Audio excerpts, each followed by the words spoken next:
REST eða Representational State Transfer er skilgreint í doktorsritgerð Roy Fielding frá árinu 2000.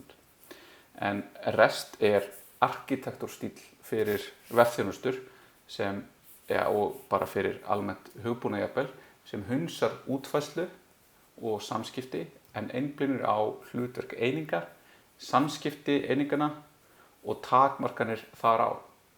Þetta er mjög abstrakt og svona heimspekileg leið til þess að horfa á hönnun hugbúnaðar.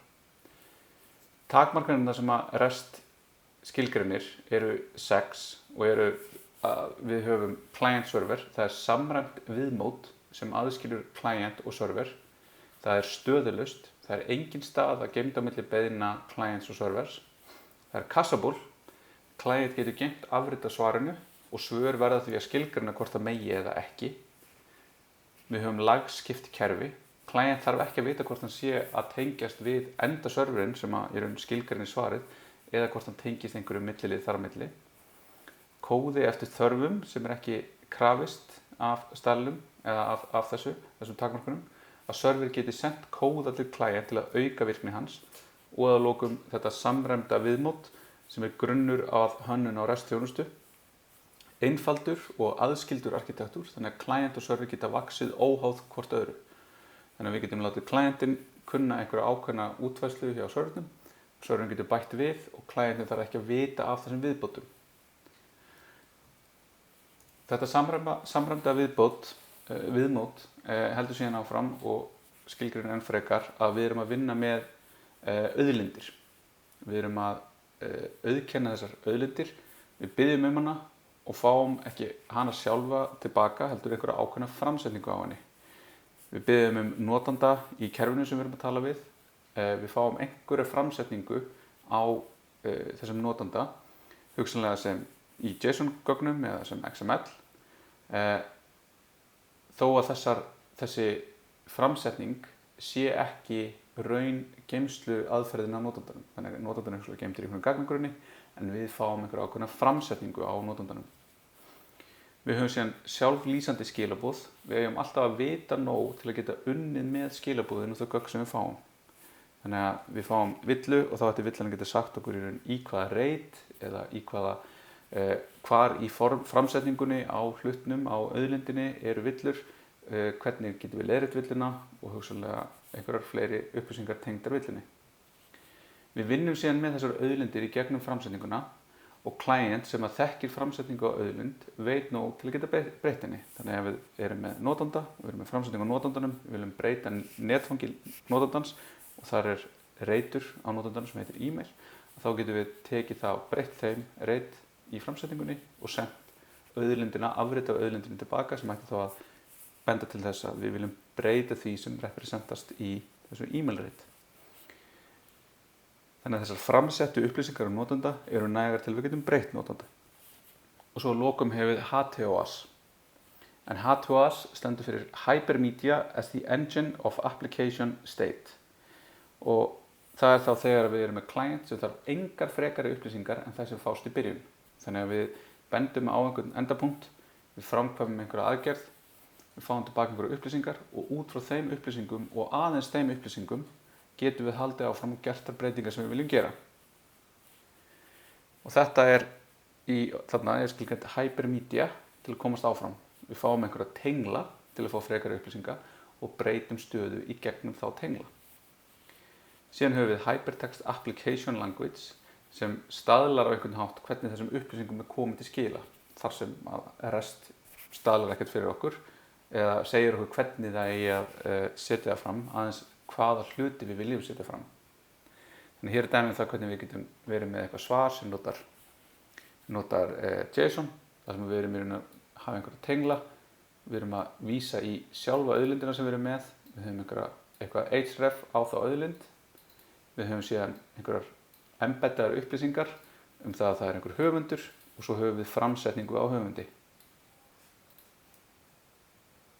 En vefurinn er stærsta útfærsla á REST-arkitektúr og Fielding var einn af aðalhöfundum HTTP og HTTP skilgreinir allar þessar takmarkanir sem þarf fyrir REST.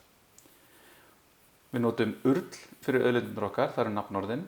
Við notum content types fyrir framsetningu á auðlindunum, þannig að við getum tildekið við viljum HTML framsetningu, JSON framsetningu, XML framsetningu, texta framsetningu og svo framvegis.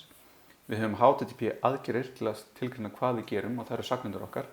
Þannig að við getum sagt post eða get á einhverju auðlind og þá er það að tilgreina hvað við erum að gera við þá auðlind. En með HTTP þá getum við hugsað okkur þannig að með HTOS að við það að opna vef, að slá bara inn slóðun á vefnum, þá fáum við framsetningu á þeirri auðlind sem vefurinn er, þar sem við erum að skoða, ef við skoðum hi.is, og ég þarf ekki að vita, ég þarf ekki að fá einhverja leiðbeiningar um það hvernig ég fer og finn verkfræðideildina, tölvunarfræðideildina. Ég einfaldlega nota það sem ég fæ tilbaka í svarinu og nota tengla sem eru í svarinu til þess að skoða síðan fleiri framsetningar í gegnum URL og endanum kemst ég að því hvað mér vantar. Þannig að við getum notað þetta módel til þess að hugsa um hvernig við getum búið til vefþjónustur. En í raunveruleikanum, það sem að REST skilgreiningi ákveðna útfærslu er hægt að nota margt. Í fyrstu var REST skilgreind með XML, núna er JSON langmest notað, bæði til að taka auðgögnunum með framsetningu á þeim auðlindum sem við erum að vinna með og til að breyta framsetningunni á auðlindunum og senda það tilbaka. Og REST er mjög filosófískt, heimspekilegt hugtak og það er því ekki oft sem að öll skilyrðin eru uppfyllt og þá er hún talað um að vera með RESTful vefþjónustur, en það eru vefþjónustur sem nota JSON, HTTP aðgerðir og stöðugóða en láta því síðan annað liggja á milli hluta. Hugsanlega er eitthvað meira útfært eins og caching eða proxy, þess að þetta getur talað á lagskipt kerfi, en ekki verið að nota til dæmis eins og HTOS sem er mjög flókið og mikil vegferð sem þarf að leggja í til þess að koma því frá. Og Correct REST er flókið. Það var í raun þessi ætlaði einfaldleiki sem var heillandi í byrjun þegar REST kom á sjónarsviði, þar sem fólk var búið að vera að vinna með mikið af stórum og miklum XML-skjölum fram og tilbaka og þessi ætlaði einfaldleiki heillaði marga. En í grunninn er þetta bara að við gerum okkar besta til að útbúa góðar vefþjónustur sem er þægilegt að nota, af því að við erum jú í grunninn líka að búa til API fyrir verkefnin okkar. Síðan eru gallar sem hafa komið í ljós gegnum árin við REST og það eru til að byrja með bara þessi skilgreiningar atriði að ég segi REST og þú segir REST og við erum að tala um mismunandi hluti og þetta vöntun á stöðluðum tólum og það að þetta sé of heimspekilegt og ekki nógu praktískt. Það eru takmarkar á HTTP út frá því hvaða stöðukóða og aðgerðir ná ekki hugsanlega yfir allt sem við viljum gera. Fólk hefur þetta að bæta við en það sem er í staðla þá getur þetta orðið erfitt á milli aðila og kerfa. Svo eru over- og underfetching. Við þurfum ofta að gera mörg köll til að fá öll þau gögn sem okkur vantar. Þannig að við byrjum með að senda inn beiðnum að fá yfir nýjar greinar og þá sjáum við að það er grein með eitthvað ákveðið ID, hún á þennan höfund, hún á einhvern flokk og við þurfum að gera sér köll fyrir hverju einustu auðlind. Og svo getum við líka lent í overfetching, að við það að sækja hverju einustu grein, hverju einustu höfund og hverju einustu flokk, þá fáum við mun meira af gögnum en við viljum birta. Við fáum allar auka upplýsingar um höfund en við viljum eingöngu birta nafn hans. Og GraphQL kemur inn og leysir í raun marga af þessum atriðum sem að fólk fann að REST. En nánar um það síðar.